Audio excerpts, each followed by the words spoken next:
Good morning, dear students. Hope you all are well. So, students, as you all know that we read the half chapter of English, chapter 7. So, today we will continue the reading from here. So, before we starting this chapter reading, we discuss the old one. हाँ जी, हमने बेटा क्या पढ़ा था कि वहाँ एक जंगल में एक आंट और ग्रास हॉपर थे. समर का टाइम था, गर्मियों का समा था. जो आंट्स थी वो बिज़ी थी किसमें, अपना फूड कलेक्ट करने में सर्दियों के लिए.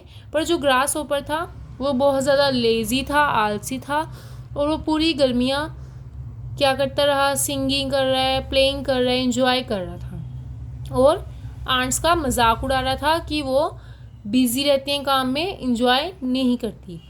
फिर धीरे धीरे सर्दियाँ आ गई. जैसे बेटा स्नो पड़ी, कोई भी अभी फ्रूट वगैरह भी नहीं रहा था या कोई भी इंसेक्ट भी नहीं था, तो ग्रास हॉपर को खाने के लिए कुछ भी नहीं बचा. Now he feel hungry.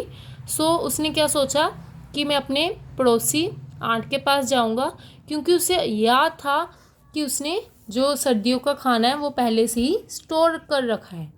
So now we will start the reading from here. You will write down the date और day here. Dear aunt, I am hungry and cold.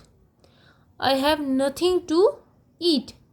उसने जाकर क्या कहा आंट को कि मैं बहुत ज़्यादा भूखा हूँ और मुझे बहुत ज़्यादा ठंड लग रही है, मेरे पास कुछ भी खाने को नहीं है. Please can you give me some food. क्या तुम्हें मुझे कुछ खाने को दे सकती हो. The aunt shook in anger.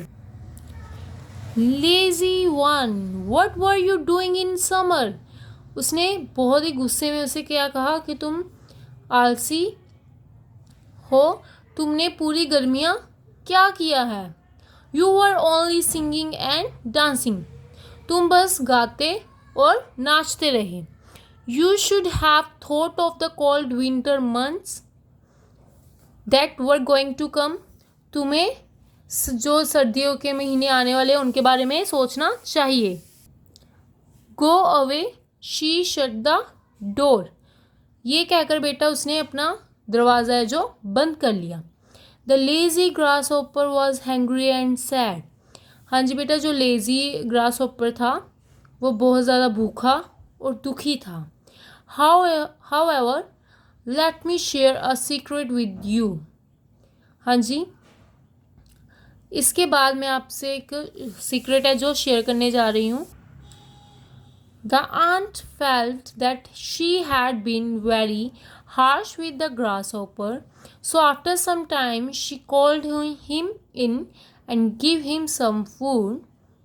हाँ जी बेटा, कुछ समय के बाद क्या हुआ, आंट को बहुत बुरा लगा, उसको बड़ा फील हुआ कि उसने बहुत ही गंदे तरीके से या कड़वे तरीके से ग्रास हॉपर को बोला है.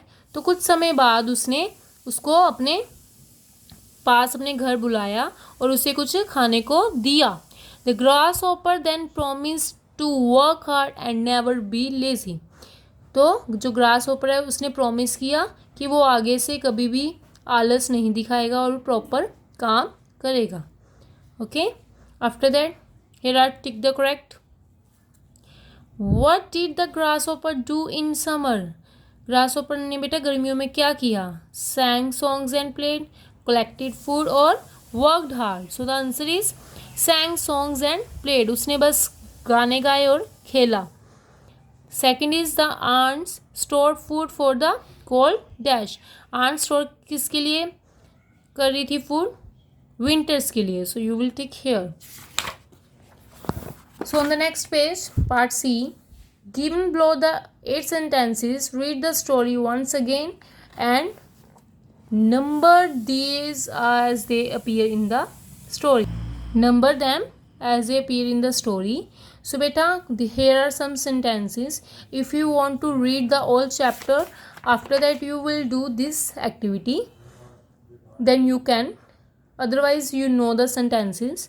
So first बेटा सीरियल वाइज हमने इनके नंबर्स लिखने हैं. For example, all day long the grasshopper sang songs and plays in the sunshine, warm sunshine.